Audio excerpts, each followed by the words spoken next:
welcome to Music Motors and welcome to what I can only describe as probably the most technologically advanced van on sale in the world right now. This is the 2019 Mercedes-Benz Sprinter.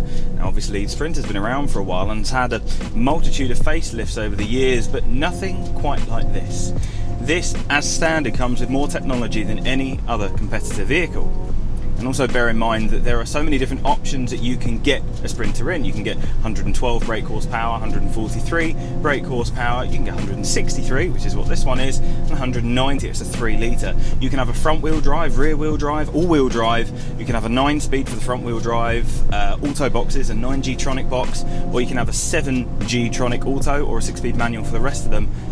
The Sprinter is just one of the best-selling vans in the world, which Mercedes have now refined even further so that it will probably be the best-selling van in the world, because on a few facts alone it beats the competitors in every single way.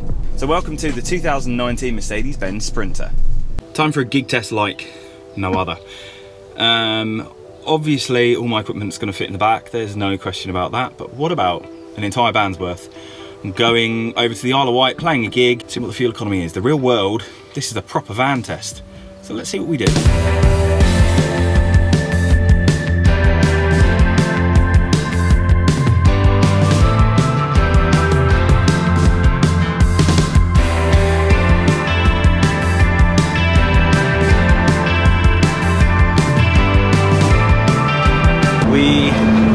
We're on a boat, insert song title here. Already averaging 30 miles per gallon combined, and it's got weight in it, and I'm not driving it conservatively, sticking within the speed limit, but it's doing well so far.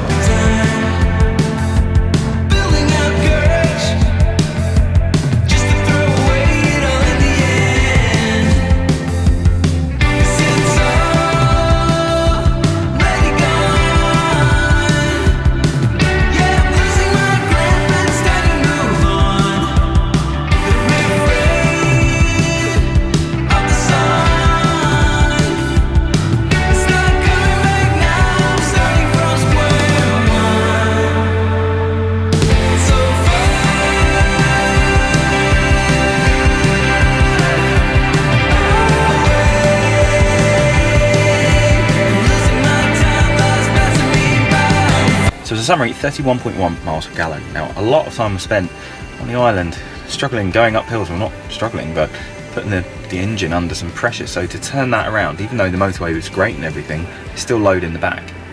It's really comfortable and it drives exactly like a car. You only have to consider that it's slightly bigger, and that's about it. It's probably the easiest driving commercial vehicle I've ever driven. So starting from the outside, making a van beautiful, making it good looking is difficult, but Mercedes have done extraordinarily well. Now, every time I say Mercedes, the infotainment's going to kick in, so you're going to keep having me doing this. But anyway, they have done extremely well on making the front end more refined, aerodynamic, the back end look more sporty, and the Sprinter really is a great looking van. Even in this is a high top long wheelbase, not the highest of high tops, but it is a long wheelbase, and it still looks really cool. Is this the best looking commercial vehicle on sale in its class, in its segment? Very possibly, because up against the Crafter, this, if you like the look of it, you'll love it. If you don't, then you will go for a Crafter, so I guess you could say it's a Marmite look. Now, you don't get any of these alloy wheels on basic end Sprinters. What you do get is 16-inch Steelies, and I love a Steely. It's a practical wheel that you don't have to worry about curbs, you don't have to worry about potholes, it absorbs everything, and as a result, the ride quality is really good. They look and suit the dynamic of the van, although you could very easily have alloy wheels on it and you can spec them in. The Steelies just have this rugged commercial look that I just really appreciate. The finish on the exterior is typical Mercedes-Benz. You do have a little bit of orange peel, but not too much. Aside from those points, from the outside, it's just a really well put together commercial vehicle with easy access, great looks from the outside, and even, as I say, in its high top long wheelbase, it doesn't look out of proportion. It is a great looking vehicle. You join me on the sunny south coast, as always, this time at a beach. Please mind the hair, as per usual, not had any effort to fix it today. So the fuel economy challenge. The fuel economy on the motorway, the best case scenario, what are you going to get? Manufacturer claims always high, but it doesn't mean the vehicle's going to make it. After a little bit of town driving, I'm going to get to the motorway and I'm going to reset it just before I jump onto the motorway, and then I'll see you at the other end shortly.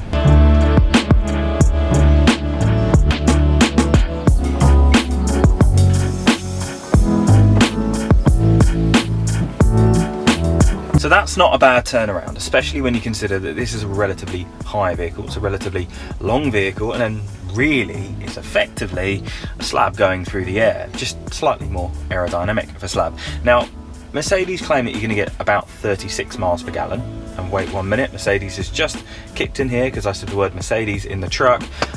They're claiming 36 miles per gallon. So realistically, for it to have got 37, now bear this in mind, when I was going there, although, oh, see it's kicking in right now. I'm just gonna, what do you want to do? I'm just gonna turn this off. When I was going there, although I was going downhill, I had the wind against me.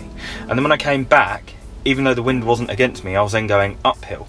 So that was a relatively tough test. So on the flat, that would have been the equivalent of having weight in the back. And that was sat at 60 miles an hour because that was on an A road. So really, for a van of this size to get that fuel economy on a run is really impressive. And what can I say? Really comfortable and easy to drive on the motorway. It's like driving a car you just hire up.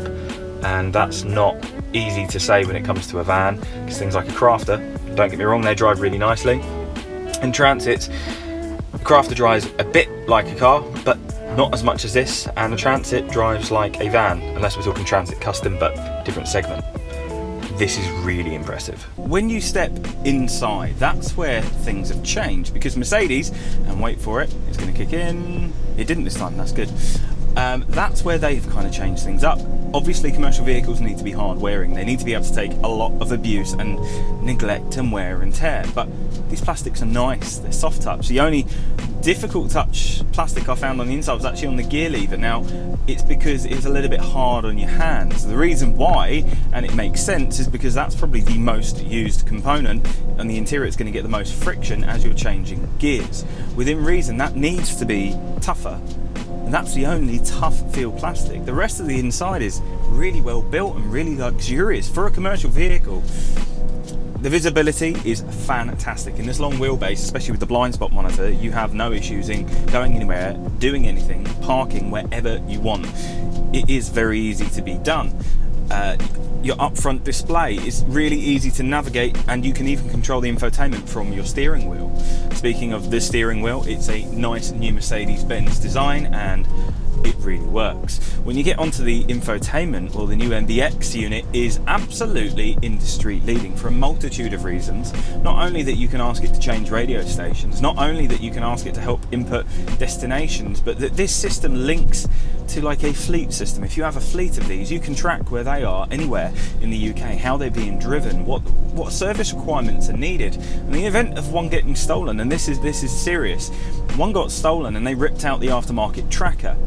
And the Mercedes-Benz tracker is what actually led them to A, disable the vehicle, and it's just kicked in again, is what led them to be able to disable the vehicle, lead the police to it, and actually recover it. The aftermarket system was immediately ripped out, but the one that was inbuilt into it, maybe they just didn't know it was there, they couldn't disable it, or what, for whatever reason, that's the reason they got the van back. And when it comes to the sound system for this system, it sounds amazing. DAB does come as standard on all Sprinters, and then you've got this tune-in system, which is like a subscription radio, which also gives you some internet radio stations as well. Realistically, it's quiet and it's very comfortable on the inside. It's very easy to access, and when it comes to putting stuff in the back, well, it goes without question, especially in this high-top long wheelbase, life is easy, really easy.